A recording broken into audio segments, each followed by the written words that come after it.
Hey guys, so today's video is about controversial brand owners, the worst brand owners of all time, regarding makeup and beauty and all stuff pretty like that. So, I'm not sure if we're going to fit everything into today's video. This might be a part 1, part 2. And you guys let me know any that I forgot about in the comment section down below, or anything that I forgot in regards to someone I mentioned, but let's say they did something else controversial that I just forgot about, essentially is what I'm trying to say. Why was that so difficult to phrase? Social media will be in the description along with my main channel, anything else you might to find. Subscribe, hit that bell, like, comment for engagement.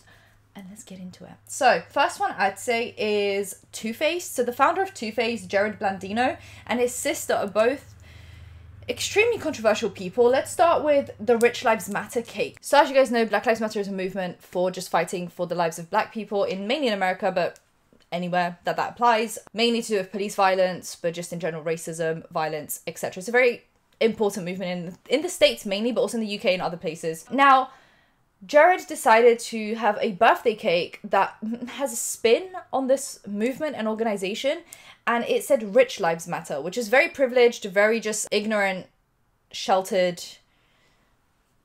I don't even have to explain to you guys why this is bad. Like, this is bad. But yeah, Rich Lives Matter, as if they are an oppressed group. Then we had the Nikkietutorial situation. Nikkietutorial's released an eyeshadow palette, an eye and face palette with Too Faced. Now, she claims that she got one quality and then a different quality was actually sold. So she approved this good quality palette and then a bad quality was sent out and sold to other people. She also was paid a flat fee of $50,000. Now, that is a lot of money. However, the standard in the industry is to be paid anywhere between 10 and 30% commission or royalties from your products. So let's say everyone that does a collab with Morphe will, for example, get 20% off the sales. So if they make 10 million in sales, they'll actually be paid $2 million. Now, allegedly, what had happened was Nikkietutorials made them $10 million from the sales of the palette, but was only paid $50,000, which, like I said, $50,000 is a lot of money on its own, but in the context of $10 million,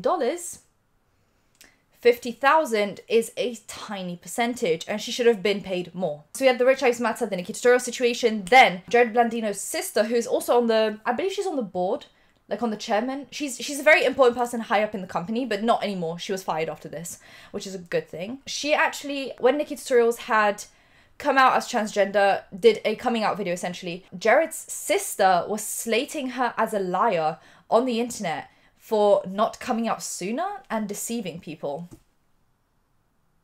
And then was promptly fired, which is a good thing. That's like one thing where I'm like, okay, good. But I'm pretty sure she was fired from like a higher up position, but she still has stake in the, like she still has shares in the company, so she still makes money from the company. But anyway, besides the point. The second controversial brand owner that I thought of was Jaclyn Hill. Jaclyn Hill Cosmetics, and then Jaclyn Hill everything else. So Jaclyn Hill Cosmetics is one thing. Jaclyn Hill Jewelry is a different thing, which I believe is Roxanne Jewelry. And then she also had collabs with Morphe. She was supposed to have one with Makeup Geek, Gerard Cosmetics, just a few different. Becca. And I'm going to be honest with you guys, 90% of these launches have been failed in some way, shape, or form. So for example, I'm going to go through the main ones. Lipstick Gate, right? The biggest controversy in beauty history probably ever. Not beauty industry, like cosmetics industry. Because if we're talking about beauty drama, By Sister was By Sister, do you know what I mean? But if we're talking about cosmetics industry, so the creation of makeup, Lipstick Gate was the worst controversy we had.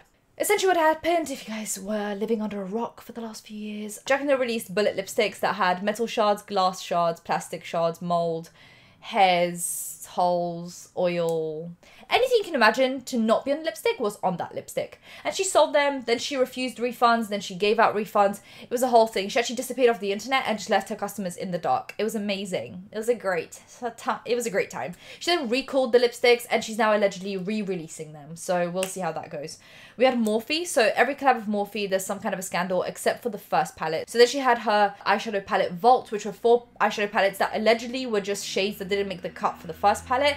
But it doesn't really make sense because they're all 4 different color stories. How would those fit into that one eyeshadow palette? I think it was just a story to make up to sell the Vault. The quality was below average, to say the least. So yeah, a lot of refunds. They got recalled, then they got re-released. The eyeshadow palette formula didn't improve in the re-release, so it was just crazy. So then we had her volume 2 palette of the volume 1 palette. So the big palette was volume 1 and this was volume 2. And now volume 1 was vegan actually, and it was a specific formula that everyone loved. Now formula 2, so volume 2, was a different formula and it actually wasn't vegan. And they didn't announce that it was not vegan anymore. And I get that if you're vegan, it is your duty and obligation to check if something is vegan or not.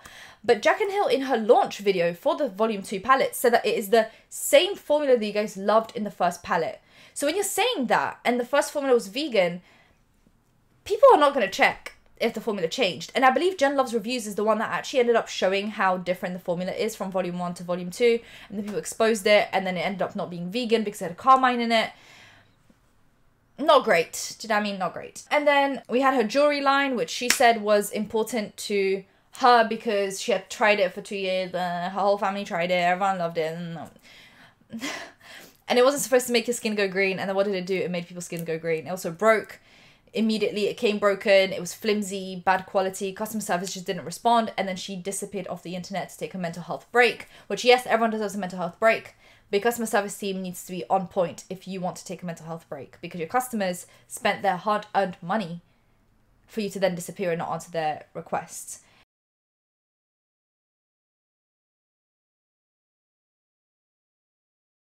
Jeffree Star. How do I go about this without demonetizing my video? Racism, alleged crimes, mainly of the nature, and overall a bad person. I'm not going to go further into this. We've been on the internet, we know what's going on. Now this is an interesting one. I never actually knew this, and I know a lot of people have told me to try Juvia's Place because apparently it's really good quality, but the founder of Juvia's Place, Chiki Ebleru, I believe, so she's one, a supporter of Jeffree Star, which people find to be an issue, but two, when people called her out, she was actually very mean to her customers for calling her out for being a supporter of Jeffree Star. That happened ages ago. And now recently she posted a video of someone doing a tutorial with her makeup on their page, and they had used a slur against Asian people. And then when they were all called out, the person in the video basically was just like, well, I didn't realize it was a slur, so I'm allowed to say it. And they also used the excuse of like context matters, which if using slurs, the context doesn't matter.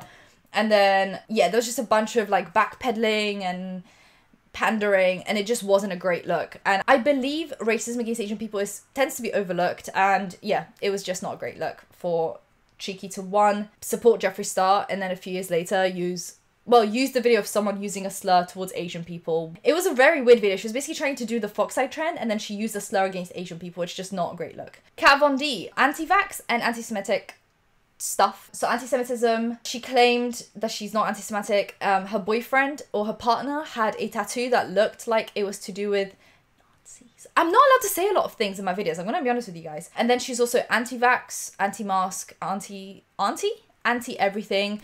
So she was promptly cancelled off the internet, and then she sold her shares from Kat Von D Cosmetics, and then it was launched as KVD Vegan Beauty, which is supposed to be like kindness, vegan beauty something. Do you know what I mean? But they're actually doing really well right now. They had the Good Apple foundation, and they released a concealer in the same line that is getting rave reviews.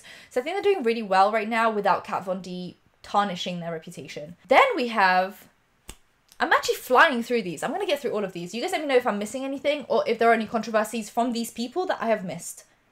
Just let me know. Founder of Lime Crime. Do you guys remember Lime Crime? Anyway, Dodeer was her name. Dodeer. She was also a Nazi, allegedly. So she had a Halloween costume of a Nazi that she wore for Halloween, I believe. And the picture then was released, and people were just like, what the hell's going on? This is not funny. Couldn't you have dressed yourself as a vampire? Like, what is the thing about being controversial on Halloween? Either dress yourself as a sexy something or a vampire, like, or a sexy vampire. Like, just quality and customer service was also really poor. So quality of products, a lot of them came half filled or smelly or whatever it was. And then when people reached out to customer service, they were basically just like told to F off in simple terms. So people stopped buying from Lime Crime, and since then they have not picked themselves up. And I believe Dodeer was demoted from her position, but I believe she's still on the like chairman board, so she still makes creative decisions in the company. She's just not like the face of the company. Nikita Dragon, so Nikita Dragon Beauty. Nikita's had a lot of controversies. I'm going to talk about the two main ones. First one, blackfishing. She cannot pick a skin tone to save her life. Sometimes she's my skin tone, and sometimes she is a fair few shades darker than me, which is not a good look. Not a good look. Then she had cornrows one time, and she was trying to explain to black women what cornrows are. As if they... Why is my hand doing this? As if they don't know what cornrows are and what their function is.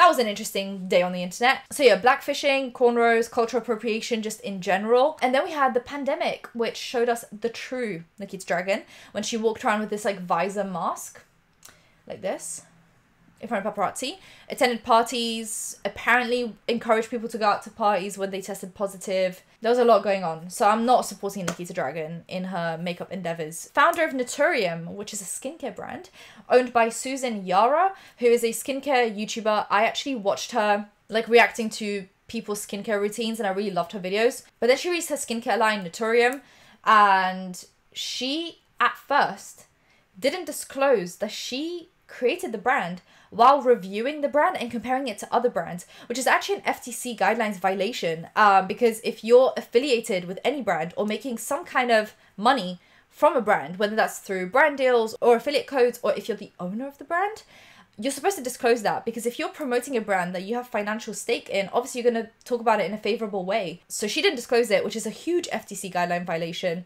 And in general, people just basically were super turned off from the brand because they were like, you're talking about it as if it's not your brand and you're talking about it in a really good way. And then apparently she was also trashing The Ordinary while comparing it to her brand, while not telling people that she's talking about her own brand. It was crazy. And yeah, I thought that was like a huge... Since then, every time Naturium comes out on Trendmood as like a new product, I just have this icky... I've never tried their products. They look good, but I can't shake the feeling of like, you tried to make us look like fools to promote the brand. And then when she did her apology video, she didn't even apologize. She was just like, what are you guys even talking about? Like, why are you getting angry? Do you know what I mean? Like, she was so dismissive of people's criticisms, which I thought was just not a good look. And the last one is founder of Oprah, and then her husband, David Gaito. Essentially, her husband is a Trump supporter, and I believe she's a Trump supporter as well. And then there came out some pictures that looked like white supremacy visuals, like he was doing hand gestures that are usually known for being white supremacy hand gestures. So there's just a lot going on with Trump supporting white supremacy, etc., that people were just completely turned off by, like donating money to like Trump organizations, etc. Very much being in the Trump, you know? In the Trump. So Oprah since then has not picked itself up. All the affiliate links that people had have now been like switched off. People are not promoting their collabs with Oprah. People are not promoting Oprah as a brand. I know people are like decluttering some Oprah products, and Oprah just in general has been on sale since then. So they're not doing too well. That is it for my worst brand owners that I could think of. Let me know anything in the comments that I missed, and I'll see you in my next one. Bye guys.